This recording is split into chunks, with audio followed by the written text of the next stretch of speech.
बिस्मिल्लाहिर्रहमानिर्रहीम। अस्सलाम वालेकुम। मैं हूँ राना मेहताब आलम और आप लोग लूनर कंप्यूटर कॉलेज की जानिब से कोरोड्रा की आज की वीडियो के अंदर प्रोफेशनल लेवल के ऊपर विजिटिंग कार्ड को बनाना सीख रहे हैं।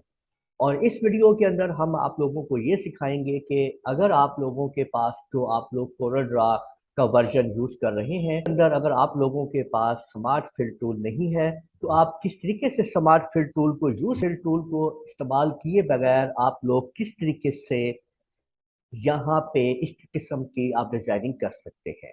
तो चलिए शुरू करते हैं और तैयार करते हैं इस विजिटिंग कार्ड को। विजिटिंग कार्ड हम बनाने लगे हैं कोरोड्रा 12 में या कोरोड्रा 9 में। तो जो प्रॉब्लम आप लोगों को आती है ना वो स्मार्ट फिल्ट की, तो हम यहाँ पे उसका हल कैसे करेंगे हम इसको देखेंगे। तो सबसे पहले तो विजिटिंग कार्ड को तैयार करने के लिए हम लोग ये देखते हैं कि उसका साइज क्या होता है। तो आपने इसको इंचिस पे कर लेना है और एक अदद आपने यहाँ से रेक्टेंगल ड्रा करनी है। ये याद रखें कि ये रेक्टेंगल आप लोगों ने इसकी जो विड्थ देनी है चौड़ाई वो 3.5, जबकि आपने हाइट इसकी 2 कर देनी है। ये आप देख सकते हैं 3.5/2 आपने ये साइज दे देना है। ठीक है, ये आप देख सकते हैं। और इसके लिए ये याद रखना है कि एक्यूरेट साइज देने के लिए आपके पास ये जो लॉक आप देख रहे हैं ये हमेशा आपका जो है वो अनलॉक होना चाहिए कि ताले को आपने खोल लेना है। लॉक आप ओपन करेंगे तो ये एक्यूरेट साइज आएगा, वरना साइज एक्यूरेट नहीं आएगा जो आप देना चाहेंगे। ठीक है, तो आपने ये याद रखना है। आपने ठीक हो गई बात। तो यहाँ पे आप लोग वो देख रहे हैं कि आपने इस जगह पे जो साइज आप लोग यूज कर रहे हैं वो 3.5/2 है।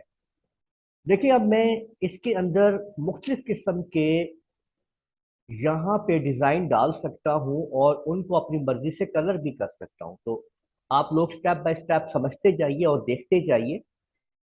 वीडियो को आखिर तक देखिएगा क्योंकि मैं उन्हीं डिजाइन से आपके सामने किस तरह से मुख्तलिफ इसकी टेम्पलेट बनाऊंगा और आप लोग देखेंगे कि कैसे आप लोग आसानी के साथ अपनी कोरल ड्रा 9 हो या 12 हो, 12 से नीचे जितने भी कोरल ड्रा है जिसके अंदर आपके पास स्मार्ट फिल टूल नहीं है, आप लोग किस तरीके से अपनी मर्जी से ऐसे काम कर सकते हैं कि जिधर से जौन सा कलर चाहें आप उसमें ऐड कर सकते हैं और डिजाइनिंग बना सकते हैं।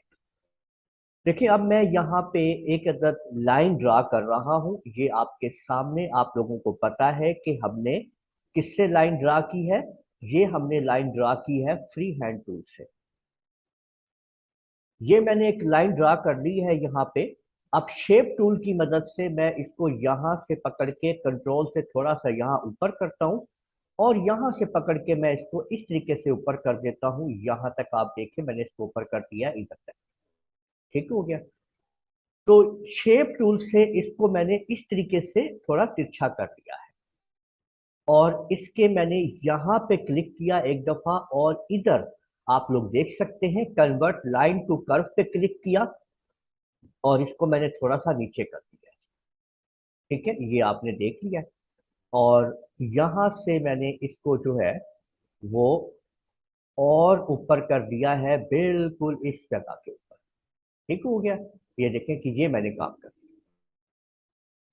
अब ये जो पिक टूल है इससे इसके ऊपर क्लिक किया, लाइन के ऊपर देखें, एक दफा फिर क्लिक किया तो ये जो इसका बेस पॉइंट आ गया है ना, इस बेस पॉइंट को उठा के मैंने इसके बिल्कुल आखिर पे यहाँ लगा दिया है और इसको उठा के मैंने इस जगह से इसको खींच के मैं ऊपर से नीचे लाया यहाँ पे इस जगह पे और मैंने राइट क्लिक कर दिया है और इसके साथ ही मैंने कंट्रोल आर दबाया है। तो इस तरीके से ये देखें कि ये आपके सामने ये स्टेप मैंने बना लिए हैं। ठीक है, अब ऐसे ही मैंने एक अदद लाइन जो है सीधी सीधी यहां पे भी ड्रा कर ली है इस जगह पे देखिए। ठीक है, और शेप टूल को यूज किया और यहां से इसको मैंने इस जगह पे रख लिया है इस जगह पे। ठीक है, ये देखें यहाँ पे। और इसके ऊपर एक दफा फिर क्लिक किया। इसकी जो बेस पॉइंट है इसको मैंने खींच के मैंने इधर रख दिया, इसके इस नोट के ऊपर, आखिरी के ऊपर। और यहां से इसको मैंने थोड़ा सा ऊपर किया है इस तरीके से और राइट क्लिक कर दिया। ठीक है, और इस सारे को मैंने सिलेक्ट किया। सिलेक्ट करने के बाद आपने ऊपर यहाँ पे आप देखेंगे तो आपको एक को सिलेक्ट करने के बाद जब आप ऊपर देखेंगे तो आपको ये वेल्ड, ट्रिम और इंटरसेक्ट वगैरह नजर आ रहे हैं। तो आपने यहाँ पे ट्रिम के ऊपर क्लिक कर देना है। जब आप ट्रिम के ऊपर क्लिक करेंगे तो साइडों से जो आपको ये लाइनें नजर आ रही हैं इनको आप सिलेक्ट करके डिलीट करते जाएं। आप देखेंगे कि वो जो सेक्शन था वो उसके अंदर ट्रिम हो चुका है, मुकम्मल तौर पे ट्रिम हो गया है। ये आपने देख लिया, ये ट्रिम हो चुका है इसके अंदर, देखिए। ठीक है, अब अब ये पूरा का पूरा एक ऑब्जेक्ट आपको नजर आ रहा है, लेकिन वो जो लाइंस थी वो इसके अंदर देखें ट्रिम हो गई है। अब आपने सिंपली ये करना है कि आपने यहाँ पे ब्रेक अपार्ट पे क्लिक कर दें या कंट्रोल ए प्रेस कर दें। मैंने ब्रेक अपार्ट जैसे किया, अब ये तमाम के तमाम यहाँ पे जितने भी आप ये देख रहे हैं ना जगहें, ये जो पॉइंट्स हैं, ये सारे के सारे अलग अलग कलर में शिफ्ट हो सकते हैं। ये देखें, इसको मैंने ब्लू कर दिया है और इसको देखें मैंने यहाँ पे ये कलर कर दिया है। इसी तरीके से आप इसको देख लीजिए, इसको मैंने ब्लू कर दिया है। ठीक है, और इसको मैंने यहाँ से ये कलर कर दिया है और इसको मैंने यहाँ पे ये कलर कर दिया है। हमने बगैर स्मार्ट फिल टूल के मुख्तलिफ कलर इसके अंदर डाल दिए हैं। ठीक है, तो अब आप लोग यहाँ पे कुछ भी टाइप कर सकते हैं और अपना कार्ड बना सकते हैं। मैं देखें यहाँ पे अपना टेक्स्ट टाइप करता हूँ। ये आप देख सकते हैं कि हमने ये टेक्स्ट यहाँ पे ले लिया है। तो इस तरीके से आप अपना कोई भी टेक्स्ट यहाँ पे कहीं पे भी आप टाइप कर सकते हैं। तो ये देख लीजिए जी कि हमने यहाँ पे बगैर स्मार्ट टूल के, स्मार्ट फिल टूल के, इसके अंदर किस तरीके से ये एडजस्टमेंट कर दी है।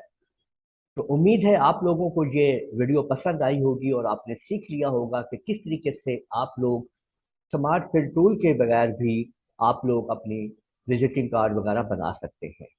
इस वीडियो को आप लोग लाइक कीजिए, शेयर कीजिए, कमेंट करना ना भूलिएगा। और अगर आप लोगों ने अभी तक मेरा चैनल सब्सक्राइब कर लीजिए। साथ में बेल आइकन को भी क्लिक कर लिया करें ताकि आप लोगों को आने वाली मेरी तमाम वीडियोस बर वक्त मिल सकें। इजाज़त दीजिएगा। अल्लाह हाफिज।